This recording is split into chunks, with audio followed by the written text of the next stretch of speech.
ಮತ್ತೆ ಮನೆ ಒಳಗಡೆ ಇದ್ದಾಗ ಗಿಲ್ಲಿ ಅವರೇ ಆಕ್ಚುಲಿ ತುಂಬಾ ಕೋಲ್ಡ್ ವೈಬ್ಸ್. ಈಗ ನಮಗೆ ಎದುರುಗಡೆ ನಮಗೆ ಟಿವಿಯಲ್ಲಿ ಕಾಣ್ತಾ ಇದ್ದಿದ್ದು ನೋಡುವಾಗ ಅಶ್ವಿನಿ ಅವ್ರ ಜೊತೆಗೆ ಮೋಸ್ಟ್ಲಿ ಆಗೋದೇ ಇಲ್ಲ ಅಂತ ಅನ್ನಿಸ್ತಾ ಇತ್ತು.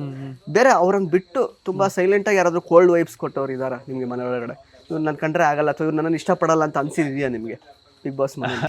ಯಾರು ಅನ್ಸಿಲ್ಲ. ಒಂದ್ ಟೈಮಲ್ಲಿ ಅಶ್ವಿನಿ ಮೇಡಮ್ ಲಾಸ್ಟಲ್ಲಿ ಅವರೂ ನನ್ನ ಸಖತ್ತು ಜೆಲ್ಲಾಗಿ, ಅಂದ್ರೆ 6 ಜನ ಏನಿದ್ದು 6-7 ಜನ ಇದ್ದಾಗ ಬಂದ್ ಮಾತಾಡೋದು, ಡಿಸ್ಕಸ್ ಮಾಡೋದು, ಅಲ್ಲೋಗೋಣ ಇಲ್ಲೋಗೋಣ, ಆಚೆ ಹೋದ್ಮೇಲೆ ಎಲ್ಲ ಸಿಗೋಣ, ಮನೆಗೆ ಬರೋಣ, ನಾವು ನಿಮ್ಮ ಮನೆಗೆ ಬರ್ತೀವಿ, ನೀವು ನಮ್ಮ ಮನೆಗೆ ಬನ್ನಿ, ಇದೆಲ್ಲ ಮುಗೀತು ಅಂತೆಲ್ಲ ಡಿಸ್ಕಷನ್ ಮಾಡ್ಕೊಂಡು ಲಾಸ್ಟ್ ಅನ್ಸಿಲ್ಲ. ಯಾವಾಗ್ಲೂ ಆ ಮೂಮೆಂಟ್ ಬಂದೇ ಇಲ್ಲ. ಯಾಕಂದ್ರೆ ಆಟ ಬೇರೆ. ಈಗ ಒಂದು ರೆಸಾರ್ಟ್ ಟಾಸ್ಕ್ ಅಂತ ಬರ್ತದೆ ನೋಡ್ರಿ. ರೆಸಾರ್ಟ್ ಟಾಸ್ಕ್ ಅಲ್ಲಿ ಇವರೆಲ್ಲ ಬಂದಾಗ, ಕಳೆದ ಸೀಸನ್, ಹೋದ ಸೀಸನ್, 11ನೇ ಸೀಸನ್ ಎಲ್ಲ ಬಂದಾಗ ಅವಾಗ ಗೊತ್ತಾಯ್ತು ಇಲ್ಲ ಅಂದ್ರೆ ಅದು ಟಾಸ್ಕ್ ಇದ್ದಿದ್ದು ಹೆಂಗೆ, ಅವರು ಗೆಸ್ಟು ಬರ್ತಾರೆ, ನಮ್ಗೆಲ್ಲ ಆರ್ಡರ್ ಮಾಡಿ ನಾವು ಸರ್ವ್ ಮಾಡಬೇಕು, ಹಿಂಗೆ ಇದ್ದಿದ್ದು ಟಾಸ್ಕ್. ಈಗ ಇವರೆಲ್ಲ ಕೆಲಸ ಮಾಡ್ತಾ ಇರ್ತಾರೆ ಗೊತ್ತಾ, ನಮ್ಮ ತಗೋಕ್ ಕೊಡೋದು, ಇವ್ರು ಅಡಿಗೆ ಮಾಡ್ತಾ ಇರ್ತಾರೆ, ಅವ್ರು ಇನ್ನೊಂದು ಮಾಡ್ತಾ ಇರ್ತಾರೆ. ಅದನ್ನೆಲ್ಲ ನೋಡಿದಾಗ ಅವಾಗ ನಮ್ಮ ಫ್ಯಾಮಿಲಿ ತರ ಕಾಣಿಸ್ಬಿಡ್ತಾರೆ ಎಲ್ಲಾರು, ನಮ್ಮ ಸೀಸನ್ ಅವರು ಹಂಗೆ. ಹೌದು, ಬಟ್ ಅವಾಗ ನಿಮಗೆ ಅವ್ರು ಸಪೋರ್ಟ್ ಮಾಡಿದ್ರು ಆಕ್ಚುಲಿ. ಹೌದು, ಅಶ್ವಿನಿ ಅವರು ಒಳಗಡೆ.